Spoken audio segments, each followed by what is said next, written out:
Cours de physique-chimie, première spécialité, chapitre spectroscopie infrarouge. Partie constitution et transformation de la matière.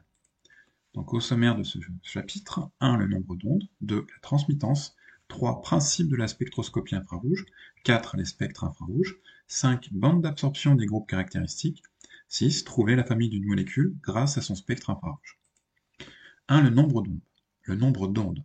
Le nombre d'ondes est une grandeur notée sigma, un lettre grecque sigma minuscule, qui s'exprime en centimètres-1. Tout comme la longueur d'onde ou la fréquence, c'est une grandeur qui permet de distinguer les différents rayonnements.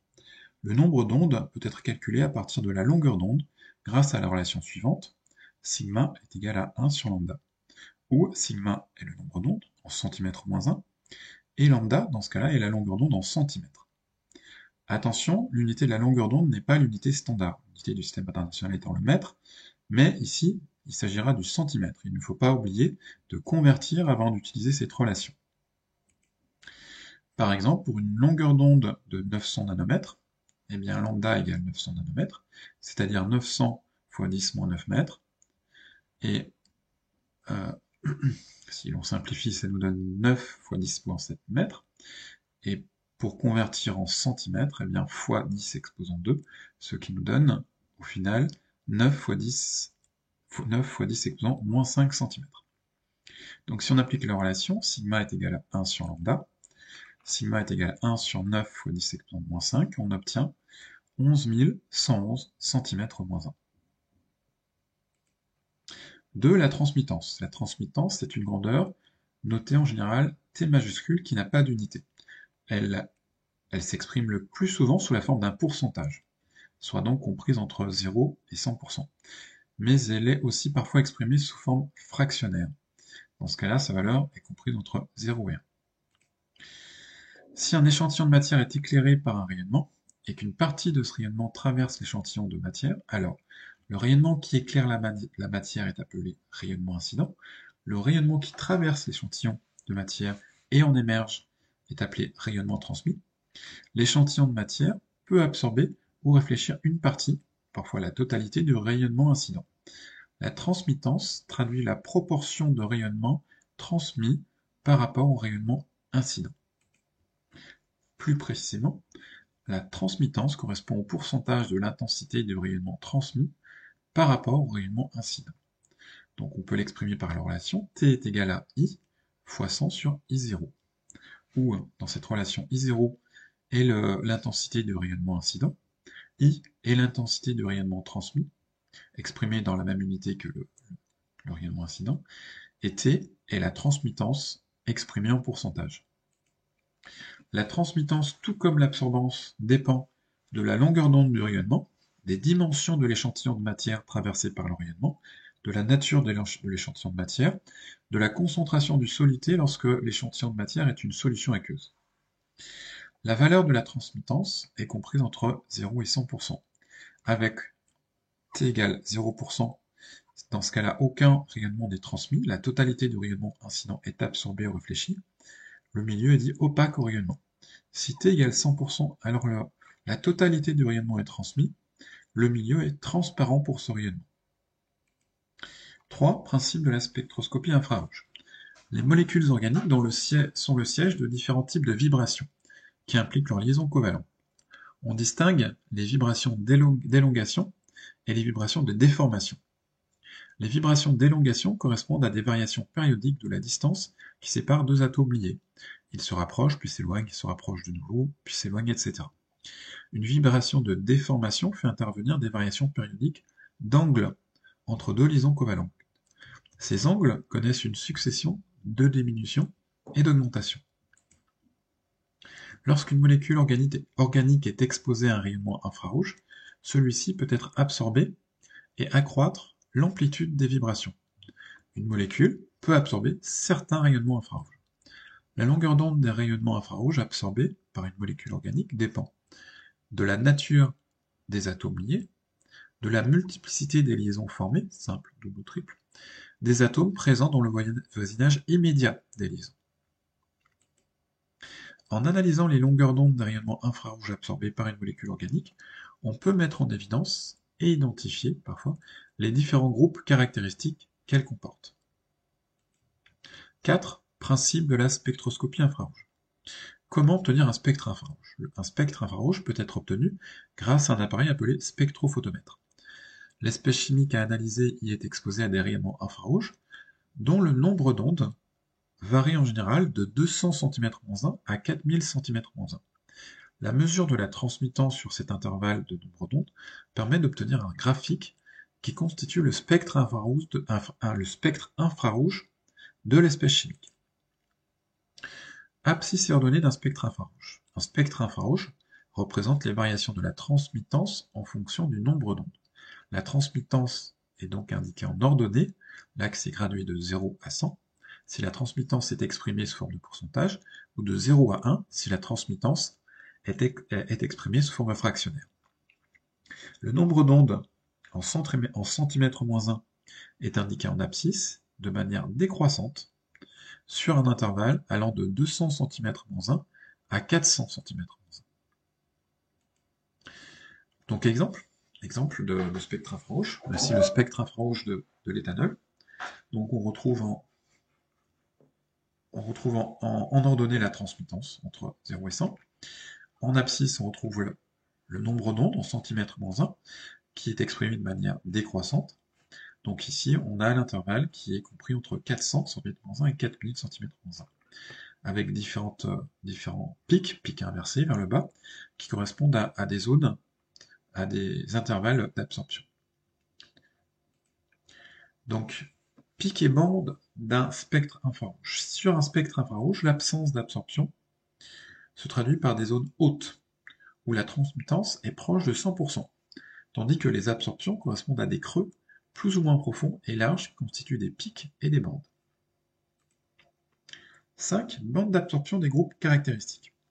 Chaque type de liaison d'une molécule organique absorbe les infrarouges dans un intervalle de longueur d'onde qui la caractérise. L'analyse des pics et bandes d'absorption, présents ou absents sur un spectre infrarouge, permet d'identifier les groupes caractéristiques que possède une molécule organique. Il n'est pas exigé de connaître les intervalles de longueur d'onde, des longueurs d'absorption des différentes liaisons, mais il faut être capable de les exploiter lorsqu'ils sont fournis en données. Néanmoins, l'interprétation d'un spectre infrarouge est tout de même plus facile et rapide si l'on sait repérer les pics propres à chaque groupe.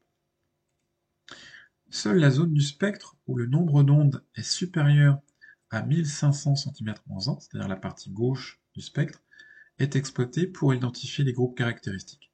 La zone où le nombre d'ondes est inférieur à 1500 cm-1 est appelée empreinte digitale de l'espèce chimique.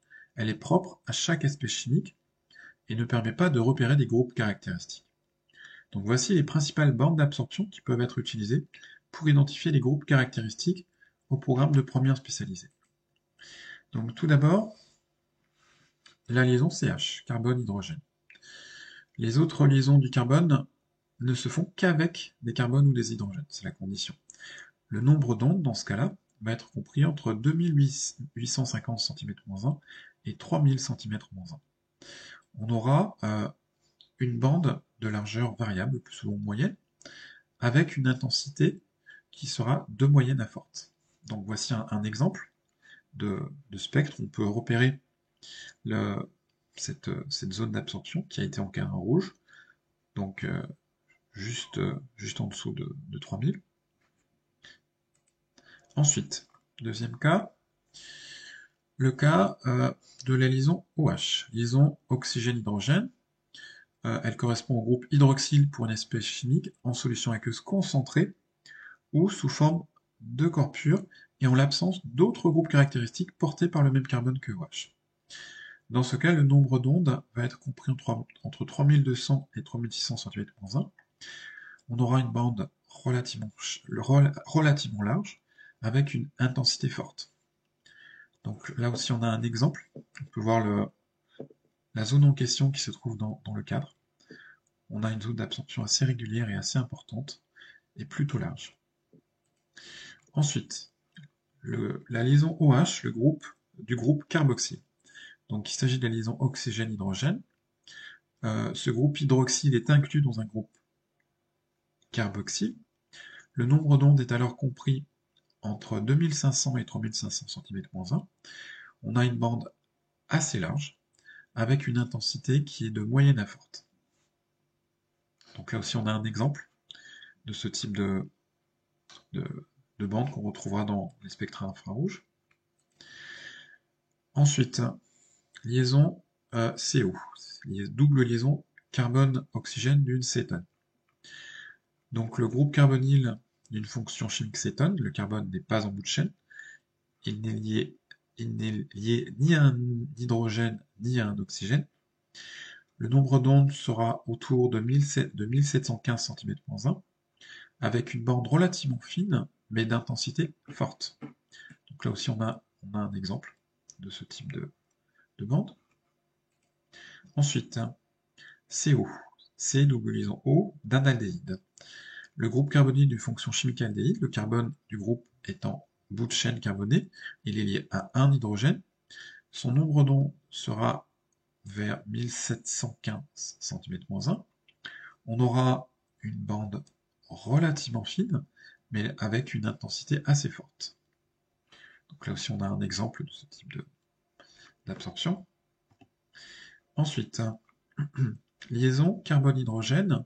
Pour l'hydrogène, lié au carbone du carbonyle de la fonction aldéhyde. Donc le nombre d'ondes sera situé entre 2700 et 2830 cm-1. On a la particularité d'avoir un double pic. La largeur de la bande est plutôt fine et on a une intensité qui est de faible à moyenne. Ensuite, liaison CO d'un acide carboxylique, donc double liaison carbone-oxygène. Le groupe carbonyle ici fait partie d'un groupe carboxyle. Le nombre d'ondes se trouve là aussi vers 1715 cm-1. La bande a une largeur relativement fine, avec une intensité forte. Donc là aussi on a un exemple. 6. Trouver la famille d'une molécule grâce à son spectre infrarouge. Alors, pour identifier un alcane, il faut vérifier qu'au-delà de 1500 cm-1, il ne se trouve qu'une seule bande d'absorption, située entre 2850 cm-1 et 3000 cm-1, qui permet d'identifier, de caractériser les liaisons CH et d'exclure la présence d'autres groupes caractéristiques. Identifier un alcool. Donc on vérifie la présence d'une bande d'absorption caractéristique de la liaison OH du groupe hydroxyle, située entre 3200 et 3600 cm-1. Ensuite, il faut s'assurer que cet hydroxyle ne fait pas partie d'un groupe carboxyle, en vérifiant l'absence d'une bande d'absorption vers 1715 cm-1, qui caractériserait la liaison double liaison carbone-oxygène d'un carbonyle. Ensuite, identifier une cétone. Tout d'abord, on va vérifier la présence d'une bande d'absorption fine et intense vers 1715 cm-1. Il s'agit d'une absorption caractéristique de la double liaison carbone-oxygène d'une cétone. Ensuite, s'assurer que le groupement carbonyle n'est pas un aldéhyde, en vérifiant l'absence d'un double pic d'absorption vers 2700-2850 cm-1, qui caractériserait la présence d'un hydrogène lié à un carbone lié au groupe carbonyle d'un aldéhyde. Et pour finir, s'assurer que le groupement carbonyle n'est pas celui d'un acide carboxylique, en vérifiant l'absence d'une bande d'absorption large entre 2500 et 3500 cm-1. Identifier un aldéhyde. Vérifier la présence, tout d'abord, d'une bande d'absorption fine et intense vers 1715 cm-1, qui caractérise une double liaison carbone-oxygène. Ensuite, vérifier la présence d'un double pic d'absorption vers 2700-2850 cm-1, qui caractérise la liaison entre le carbone d'un carbonyle et un hydrogène. Ensuite, comment identifier un acide carboxylique? Tout d'abord, vérifier la présence d'une bande d'absorption fine et intense vers 1715 cm, vers 1515 cm-1, qui est caractéristique d'une double liaison carbone-oxygène. Ensuite, vérifier la présence d'une bande d'absorption large entre 2500 et 3500, qui est caractéristique de la liaison OH d'un groupe carbonyle. Donc le cours est terminé, n'hésitez pas à poser vos questions en commentaire si vous en avez.